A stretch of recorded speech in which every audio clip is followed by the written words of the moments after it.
Hello students, welcome back. हम कुछ और क्वाड्रेटिक इक्वेशंस के क्वेश्चन डिस्कस करते हैं, जिसमें हमारा क्वेश्चन कुछ इस प्रकार से है। What is the least value of sum of square of roots of x square minus a minus two into x minus a minus one equals to zero. तो सबसे पहले तो हमें किसकी लीस्ट वैल्यू पूछी गई है? सम ऑफ स्क्वायर ऑफ रूट्स, पर वो हमें निकालना आना चाहिए। पहले तो अगर इक्वेशन है a x square plus b x plus c equals to zero, और इसके अगर रूट अल्फा बीटा है तो sum of square of roots क्या हो जाएगा? Alpha square plus beta square, इस प्रकार से हो जाएगा। तो इससे हम ऐसे भी लिख सकते हैं, alpha square plus two alpha beta plus beta square. तो हमने टू अल्फा बीटा लगाया तो यहाँ पे minus minus two alpha beta, तो ये जो है वो क्या बन जाएगा? अल्फा प्लस बीटा का स्क्वायर और माइनस टू अल्फा बीटा।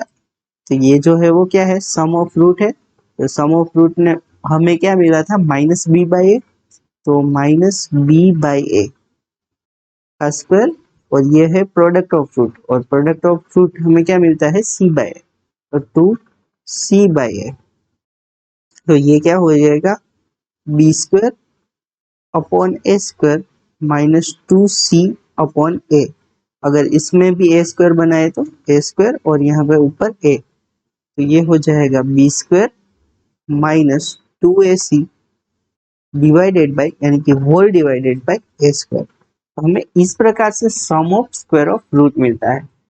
तो अगर यहाँ पे देखें तो हमारा ए जो है वो क्या हो जाएगा? ए इक्वल्स टू वन हो जाएगा, बी इक्वल्स टू एक्स का कोफिशिएंट, तो ये हो जाएगा माइनस ए माइनस टू, और सी जो है वो कांस्टेंट टर्म, वो क्या है? Minus a minus one. अब ये क्या हुआ? B square minus two a c upon a square, तो ये हो जाएगा ए माइनस टू का स्क्वायर, क्योंकि माइनस का स्क्वायर तो प्लस ही हो जाएगा, minus two times a one, और c minus a minus one divided by a square, जो कि वन ही होगा। तो ये हो जाएगा a square minus four a plus four, ये हो जाएगा प्लस टू ए प्लस टू। तो ये हुआ हमारा, क्या हो जाएगा? E square minus four a plus two a minus two ए, और ये four plus two plus six, और ये हमारी इक्वेशन बन के तैयार हो गई है। तो अभी हमने क्या सीखा था कि अगर ऐसी कोई इक्वेशन बन जाए, क्वाड्रेटिक इक्वेशन, और उसका लीडिंग कोएफिशिएंट अगर ग्रेटर देन जीरो है तो वो अपवर्ड पैराबोला बनेगा, और इसका जो लीस्ट वैल्यू है वो नीचे की तरफ, यानी कि डेरिवेटिव जहाँ पे जीरो हो वहां पे आएगा। तो इसका डेरिवेटिव निकालते हैं, तो ये है two a minus two equals to zero, तो ए इक्वल्स टू वन हो गया। तो वन पे इसका लीस्ट वैल्यू मिलेगा, और लीस्ट वैल्यू क्या मिलेगा? इस इक्वेशन में हमें वन पुट करना पड़ेगा। तो one square minus two into one plus six, तो ये हो जाएगा one minus two plus six, ये सेवन माइनस टू यानी कि फाइव, तो फाइव इसका जो है वो आंसर हो जाएगा।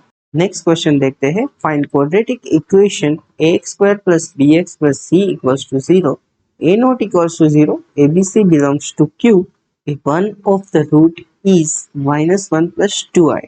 यानी कि एक इक्वेशन, क्वाड्रेटिक इक्वेशन का रूट है वो minus one plus two i है, यानी कि अगर अल्फा देखे तो अल्फा जो है वो माइनस वन प्लस टू आई। तो ऑब्वियसली जो बीटा है, यानी कि दूसरा रूट है, इसका कॉन्जुगेट तो minus one minus two i है। तो ये दोनों हमारे पास रूट है। अगर दोनों रूट है तो हमें इक्वेशन कैसे मिल सकती है?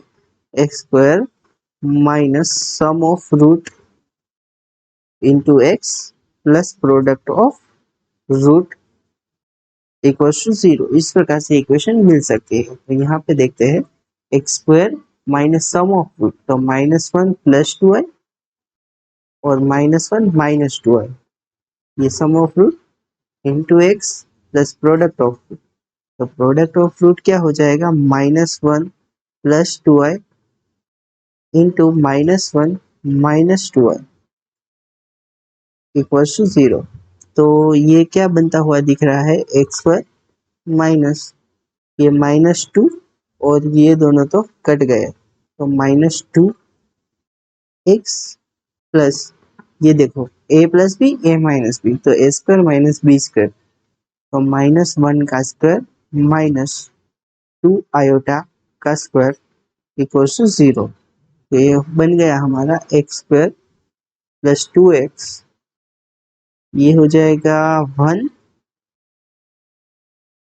और ये 4 माइनस में 4 और आयोटा का स्क्वायर जो है वो क्या हो जाएगा -1 इक्वल्स टू 0। तो फाइनली हमें क्या मिल रहा है, x square plus 2x plus ये क्या हो जाएगा 4 प्लस 1 5, 5 इक्वल्स टू 0। तो ये जो है हमें फाइनल इक्वेशन मिल जाएगी, राइट। आज के इस वीडियो में हम यहाँ तक रखते हैं। We will continue this series in next lecture. Till then, bye bye. Have a nice day.